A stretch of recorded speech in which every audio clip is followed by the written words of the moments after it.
तर भंडाऱ्यामध्ये सकाळपासूनच मतदारांनी मतदानासाठी गर्दी केली आहे आणि ज्येष्ठ मतदार सुद्धा अगदी सकाळपासूनच याच्यामध्ये अजिबात मागे नाहीयेत। मतदान करण्यासाठी ते येत आहेत तिथे आणि त्यांच्याशीच संवाद साधलेला आहे आमचे प्रतिनिधी विक्रांत शिंदे यांनी। आज लोकसभा निवडणुकांचा महाराष्ट्रातला जो पहिला टप्पा आहे तो पार पडतोय। भंडारा गोंदिया लोकसभा मतदारसंघामध्ये आपण आहोत।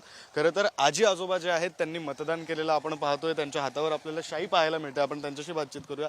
आजोबा, काय वय आहे तुमचं? माझं 75 वय आहे। 75 वय आहे आणि तुम्ही मतदान करण्यासाठी आला होतात। आजी, तुमचं काय वय? माझं वय 72 आहे आणि कडक उन्हात मी मतदान करायला इथे आलेली आहे। विदर्भातलं ऊन म्हणजे प्रचंड असतं, तरी सुद्धा तुम्ही त्यानंतरही आलो आम्ही।